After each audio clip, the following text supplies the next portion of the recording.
I am genuinely honored to introduce you to Nicki Petrossi. Nicki is an advocate for online safety, a mom of three, and the force behind Scrolling to Death, a podcast and movement pushing back against tech companies and advocating for public policy to protect our kids. I discovered Nicki on Instagram and I was immediately captivated by her passion, the clarity with which she speaks, the way she educates and informs parents about the real harms of social media. And she's not just talking about this, she is on the front lines, showing up at protests, at trials, meeting with policymakers, getting involved in legislation. She is a crusader. I met Nicki briefly at the Social Media Safety Gala. I introduced myself and just said, "Thank you so much for everything you do." And she was so warm and welcoming and encouraged me to reach out to her. We've stayed connected since. I was on her podcast, Scrolling to Death, and I'm just thrilled she's here today. She's smart, driven, dynamic, and she's bringing the heat.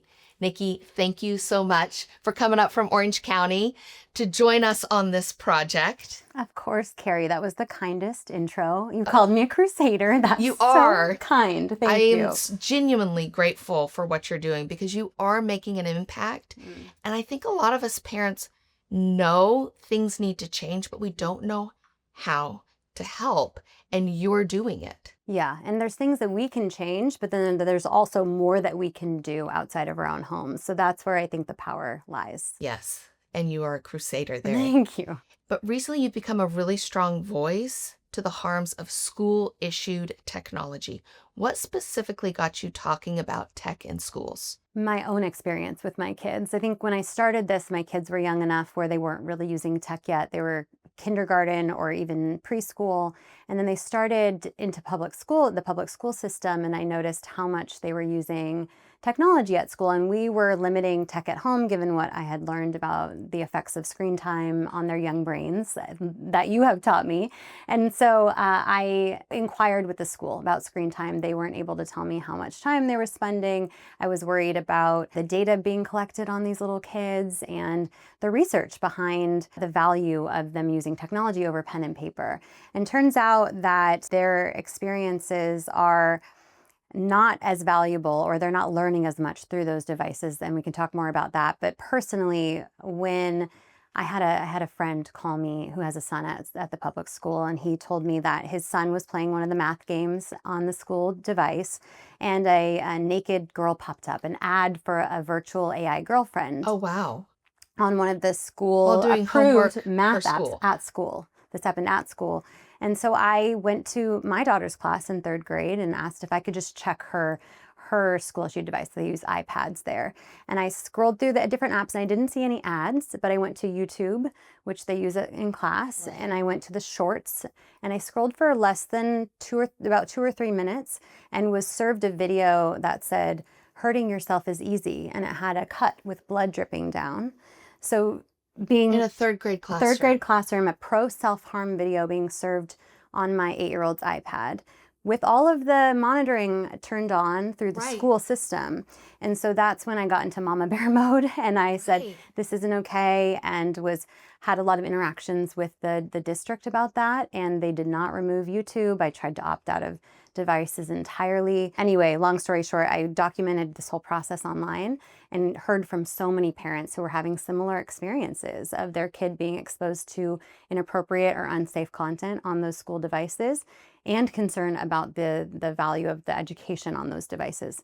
And so that led me down this whole other path. I love that you took the initiative to go into the classroom and see what was going to come up on your daughter's iPad. That's not something I would have done, but thank goodness you did, because it would never occur to me. I didn't grow up with iPads. Yeah. I'm not on one. I'm not on YouTube. Right. And it would never occur to me that while my child is safely in their wonderful school that I love, and if they're asked to watch an educational video in class, that they could be served up harmful content. Right. I'm curious why because a lot of parents have said, I wouldn't have thought to do that, or that's just how it is, or they're not going to change it anyway. So they don't go to the school to check things or push back. I'm wondering why you thought, maybe is it because you didn't think you could make a change, or you didn't think that could happen to your kid? That's been fascinating to me to figure out where we're at. So for me, I have no problem going and advocating for my kids Totally. at school. Yeah. That's not the issue. I wouldn't have thought I should check and see what's coming up because I just trust and I assume it's safe and benign because it's at school. my kid's private Yeah. school. We love school. We love public school. Yeah. We're so grateful for the system or even private schools. Yeah. And we think that it's going to be safe. And I don't want to blame schools either here. It's Right. really the ed tech They companies. got hoodwinked by Tech. billion-dollar ed tech who Totally. sold them all the bells and whistles and told them, if you don't give this to your students, your school is going to be falling behind. Right. Completely. And they didn't want to fall behind, and they want to give kids what they need to learn. Yeah. I think it all started out very innocent for the schools, but ed tech knew exactly what they were doing. Yeah. And it's a nearly $400 billion a year industry now. $400 billion a year. Yeah. Putting technology into our kids' classroom. Addicting young children. And interfering with the learning process, which is why they are at school. Correct. So what do parents need to understand about their kids' school issued device? I think the first thing, which we sort of touched on already, is that we have a say in what technology our children are exposed to at school, whether or not we think we do. And it can be difficult to make our voices heard, but we have a right to, because we're talking about our children's mental health, education, physical health, all of the ramifications of them being exposed to too much technology or technology that doesn't serve them. And so I would say that parents need to be aware that these school-issued devices are extremely distracting. They're using iPads and Chromebooks. I mean, they give kids access to all different kinds of things. Despite the efforts of the school to lock them down, they're on tight budgets. And so for every hour that kids spend on a school-issued device, 38 minutes are spent off task. Wow. And so most of the time, they're not learning. So only 22 minutes of an hour is spent learning. The rest is distraction. Distraction. And that could be YouTube. It could be pornography. A lot of kids are accessing messaging friends. Messaging friends, playing Fortnite. It could be anything. And so these devices are very distracting, and they're built that way. These device companies, these tech companies build for addiction. They build for dependence. They want you using their device or their app as long as possible. So it all makes sense. Also, the substandard education that our kids are receiving on those devices. 10, 15 years ago, we started putting kids on one-to-one tech at school, and test scores globally in all different areas, math, science, reading, have plummeted in all the countries who give kids one-to-one devices at school. Right. And so the kids are doing worse than ever. Jared Cooney-Horvath is a great neuroscientist who I've interviewed a couple times, who says that this generation is the first to be, unfortunately, dumber than their parents. Right. And he blames the tech, the overuse of tech specifically in the education program. I would also mention privacy concerns. So our kids are giving up a lot of data in order to use these different apps, and then that data is being sold or shared with lots of other companies. And one example is an app called Seesaw that my kids used for a couple of years at the public school. And I contacted the company and asked them to provide me with the data that they had collected. I love that you do this. Which I was advised by an attorney to do this, but they are legally required to provide that to me. Okay. And they did, and it was hundreds of folders with thousands of files of videos of my kids, audio, videos of other children, videos of the teachers, personal, private information about my children that they had taken while they were using that app at school. Thousands of files, way beyond anything that's needed for like a learning app or a learning environment. I had no idea about this. Most parents have no idea about this. No. And I can't imagine any parent who would be okay with this. These are minors. These are innocent children. Right. And their online footprint, their digital footprint is more valuable than ever in our society. And a lot of parents are starting to limit what they share about their kids online, or maybe not share them online at all. And then we have the schools pushing that data and content and images and videos out to dozens of other companies, potentially selling that. And that's not legal. So I have entered into a lawsuit against a couple of the ed tech companies that took that data from my kids without my consent. Yes. So they can't take data on our children without our consent. Right now, we have the schools consenting on behalf of parents, which is not what the law says. And so it's one of those areas that needs to be defined through lawsuits progressing. Yeah, I think all of this snuck up so fast. Yeah. You know, I always like to give people the benefit of the doubt. Sure. I think with technology and all that it can supply, because it's not all bad. We're not saying tech is all bad. No. Tech is also great. Mm-hmm. But we also want to be mindful about when we introduce it, considering how brains learn, Yeah. how the brain develops, Mm-hmm. the innocence of our children, our role as their protector, the school's role as their protector and educator. Yeah. These are all things we need to consider. So we're not saying no tech. We're saying let's be thoughtful about how we introduce it so it's serving the kids Right. rather than distracting them or exploiting them Mm-hmm. by making them a product that a company is selling Mm-hmm. without our knowledge. Right. So for all of those factors, it's just behooves schools to start thinking about rolling back one-to-one programs, Right. having a computer lab instead, or checking out devices when they're needed for a specific lesson, Right. but moving back to traditional paper and pencil and textbook Right. worksheets and things like that. So what do you say to parents who say, but tech is the future. They have to learn tech. I will tell you, so at my kids' school, Mm-hmm. there were some kids, my son being one of them, who got in trouble for playing video games on his Chromebook. Mm-hmm. The week I was there teaching kids about the harms. Oh my God. It was perfect timing. Whoops. Yes. None of us are immune. Right. I mean, Totally. and these aren't bad kids. They're great kids. These Right. devices are really captivating and Mhm. enticing. Mm-hmm. You know, it's hard on the kids Yes. and it's pulling them out of the We're class. expecting too much from them. But the consequence for those kids who did play the video games, the school removed their device and they had to do everything by hand. And there Great. was a parent who said, I'm not paying these private school tuitions for my kid to use pen and paper. Mhm. I want them on a computer. Mm-hmm. So what do you say to that parent? I would ask that parent what technology they use for their day-to-day life or their work, and I would ask when they learned how to use that technology. I guarantee you it wasn't when they were in elementary school, Right. probably not even middle school, and probably not even high school, Right. potentially in college, but actually more on the job Yeah. or in real life. These things are built for toddlers to use. And when you need to learn specific software for your job, you learn that software, but you come into it with the critical thinking skills and the ability to figure out how to use that tech because you learned off tech how to think. That's right. And so there's a great quote from Jared Cooney Horvath, who I mentioned before. He says, teach kids to think, and I guarantee they'll be able to tech. That's Teach kids to tech, and there's no guarantee they'll be able to think. 100%. Right. And I try to explain this to parents in my practice because they say, oh, but AI is so useful and it is the wave of the future. I was just interviewed to be a consultant for a high-end private school somewhere in Southern California around how they're going to introduce AI. And I thought I was coming in as a friendly, considering who invited me to come. But when I got into this meeting, I quickly realized this school is full force in AI. And I was pushing back and explaining that very quote.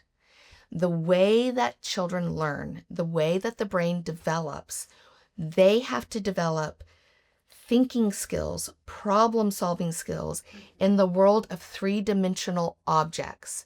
First, you develop the neural pathways to think and problem solve. Right.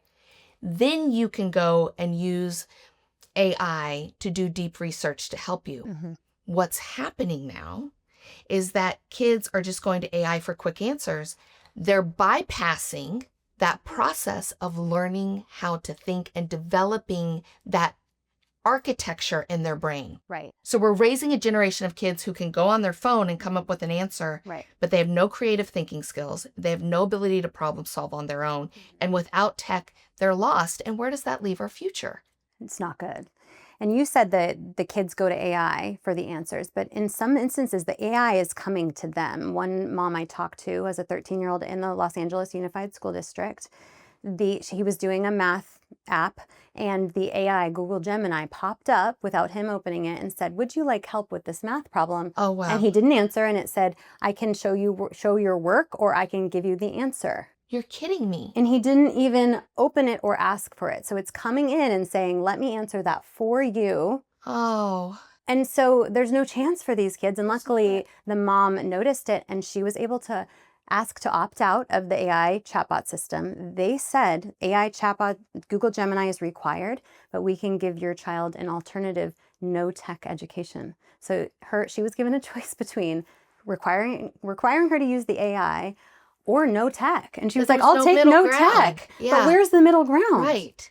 It's really an odd situation we're in with pushing AI on these kids without any research to show that it helps, and actually the research to show that it's damaging their brain development. It's damaging. It's not giving them the opportunity to develop the thinking process. Right.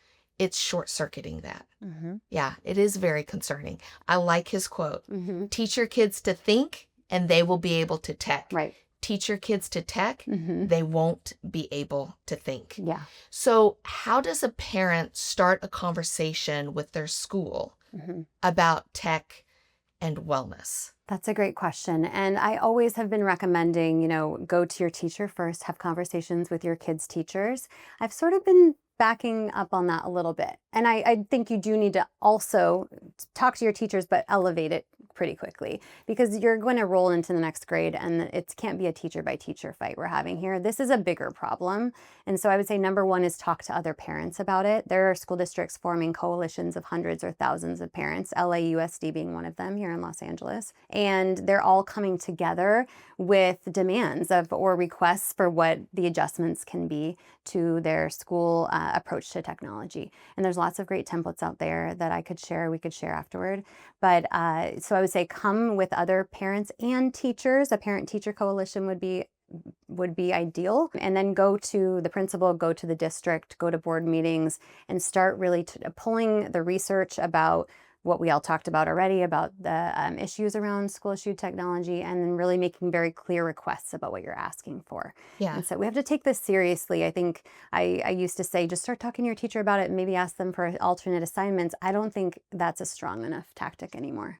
So what about the parents who are overwhelmed and think, I cannot do the research, I don't have time to go to school board meetings?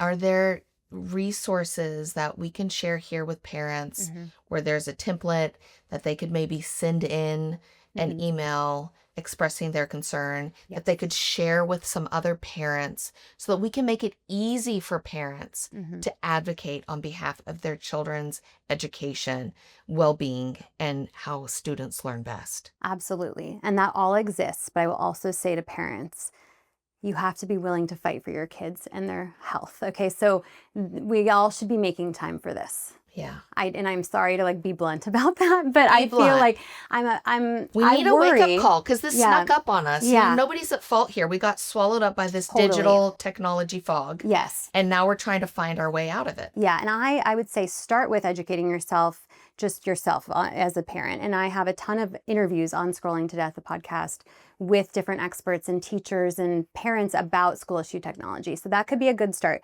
But as far as templates, I have a side organization called Tech Safe Learning Coalition. So that's techsafelearning.org.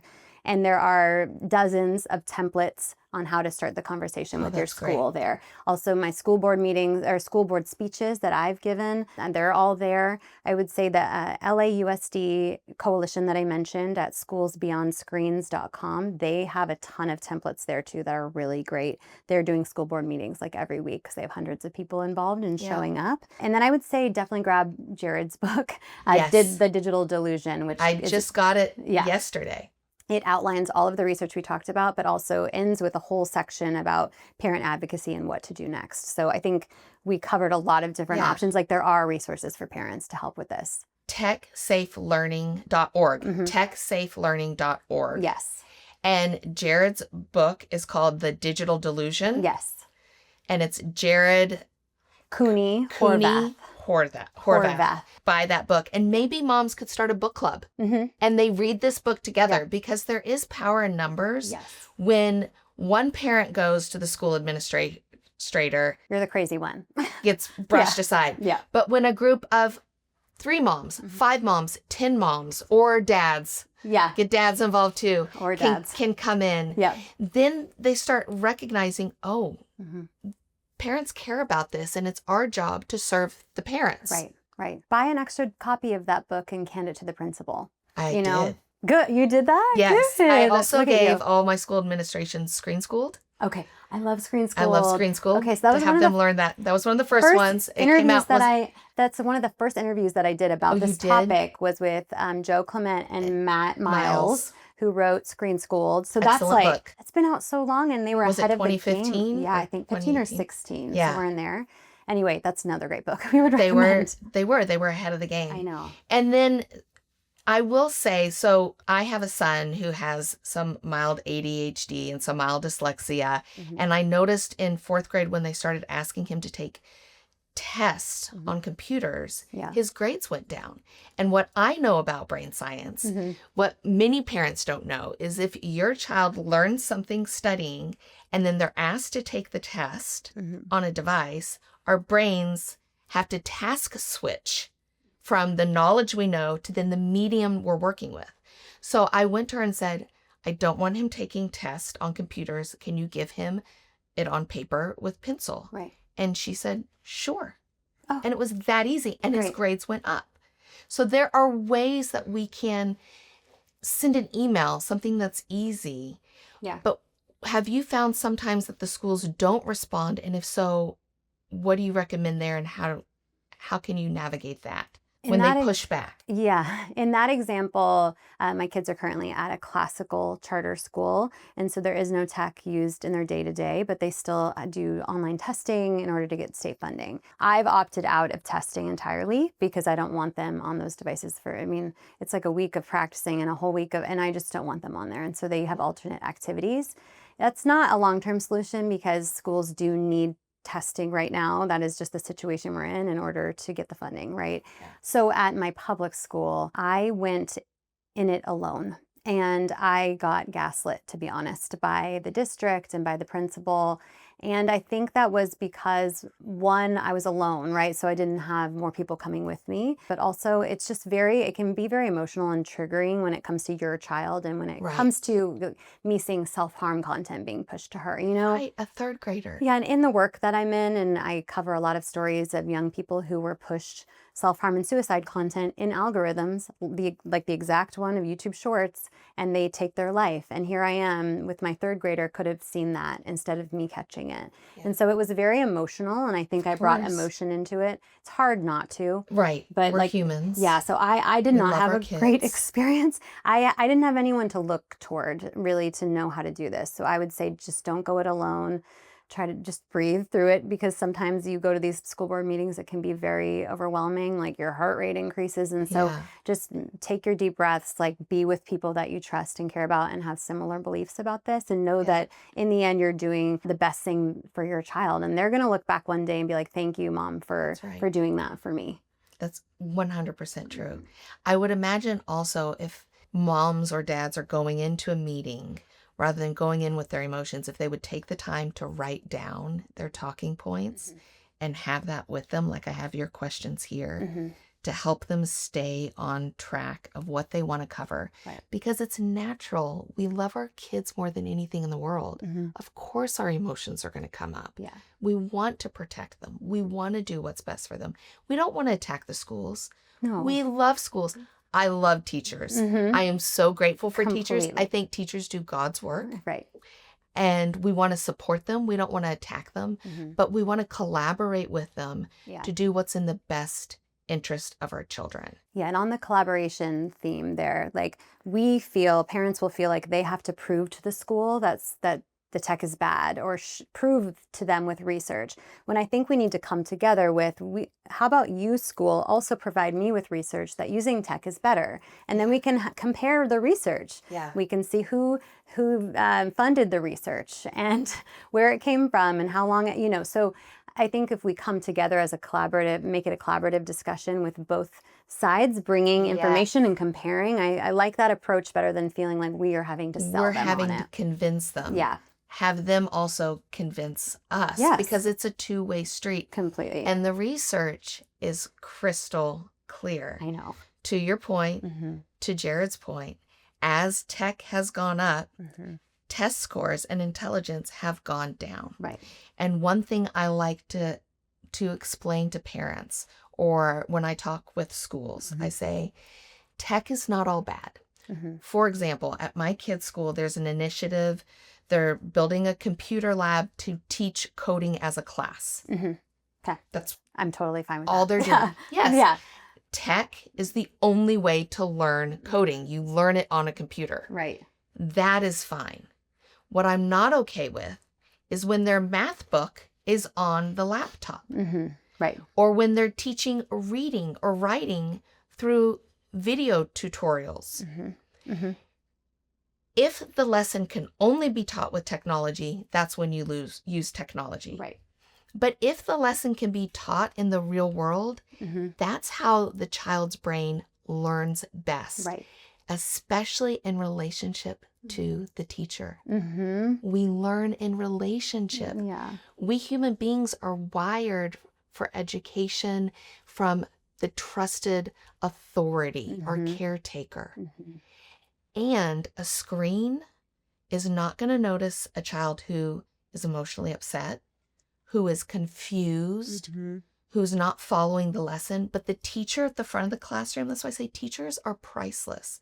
The teacher can see, Janie over there looks like something's going on. I'm going to check in with her at recess. Or Johnny is not tracking this. Let me ask him a question and see where he's stuck. Yeah. We need relationship, and you cannot replace the value of a teacher in real life. And too many schools are trying to pawn it off on tech, and they're devaluing teachers. And a lot of the teachers I've talked with, they don't like it. They don't like it. And you can get them in your coalition. Like, they will come with you because they are a lot of times being forced to use the tech, being forced to prove that they're using the tech, being given more tech to monitor the tech, and it's just too much. And it takes away from that interpersonal relationship that's so important. Why a lot of them got into it. They love kids. I know. They want to help shape young minds, help that child reach their full potential, not have a device put in front of them and feel disconnected. Another thing that teachers talk to me about, and something we know from the brain science, it's the median. The device itself, that's the problem. When kids are on a screen, an interactive screen, an iPad, their emotional, reactive reward center of their brain is being overstimulated. And so classrooms are more unruly. Teachers are saying kids are more disrespectful than they ever were before. Empathy and compassion are going down. It's harder for teachers to manage the classroom now as tech has gone up. Teacher stress has gone up because classroom behavior is deteriorated. I've seen and that. That's an important correlation to point out as well. Right. And these aren't bad kids. No. And these aren't bad teachers, and these aren't bad schools. It's the device. Our brains aren't wired for that. We have ancient brains, but we are trying to learn in a modern tech world, and our nervous systems have not caught up yet. Yeah, that's fascinating and important to be considering on like the Department of Education level that are making these contracts or signing these contracts, and they're multi-million-dollar contracts per district for these tech tools. Right. And then we have teachers who have 36 kids in their class and are They're not overwhelmed. handling it. Like, it's too many to handle when you're dealing with kids who are stimulated in that way. Yes. And then the gamification of education. Oh, it's bad. So I'm sure you've noticed there's a real confusion. Parents think, oh, my child loves this learning map. He will play math for hours. Play math. Is that something we're saying? Play math, because they don't actually retain it. I know. Because again, it's overstimulating that emotional brain, shunting blood flow away from the part of the brain that can learn and retain the information. So yeah, your child looks captivated, but that doesn't mean it's translating into learning and retention. And a lot of the companies will go off engagement rates, but engagement doesn't equal learning, right? Correct. Yeah. And that's what they're selling. Look at how engaged these kids are. Right. But to your point, excellent point, engagement does not equal learning. And why are kids at school? And we can rise up and fight back against this. And it's not fight back against schools, it's fight back against the companies who are monetizing our children. That's right. And they're billion-dollar companies. Yeah. And we're not saying no tech. We're saying let's swing the pendulum back towards what's in the best interest of our greatest asset, which is our children. Because what our children become is what our world becomes. Right. So this is so key. Yeah, it's vital. It's the most important thing. That's why I say make time for it. I love it. I You know? agree. Okay, so wrapping up and shifting gears, setting aside tech at school, do you have any advice for helping parents manage tech use at home? Yes, I do. I think Please share. when I came into this, a lot of parents were wanting advice for their tech use at home, their children's tech use at home, and how they can help their kids use it safely, or maybe time limits, or what age do I give it to my specific child.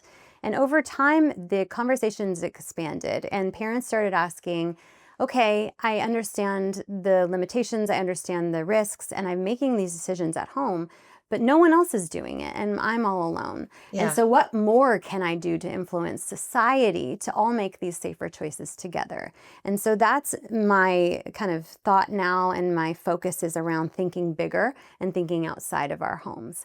And that could mean just having conversations with other parents or with family members about what they're doing, sharing books and research and podcasts that you've Yeah. seen on the topic. It could mean calling your lawmaker and asking what bills they're looking at to protect kids online or create safeguards. That could mean entering into some type of legal action like I've done against ed tech companies. I mean, there's class action lawsuits coming and in process. All these different tech companies, not just the ed tech companies, but YouTube and Meta and Snapchat and TikTok and all of those. There's active litigation taking place in Los Angeles right now. That's very exciting. So I think just thinking bigger and thinking outside of your home is a really important place to start pushing your energy, because it can't just be home by home. It has to be a societal level if we're all going to get all kids on board and protect the masses of children. Yeah. You're talking about a cultural paradigm shift. Again, no shame. Right. We all got into this innocently. But now that we know the detrimental effect, instead of saying tech is sexy and it's fantastic, let's shift the paradigm to tech has a lot of benefits. It's very convenient. It can be helpful.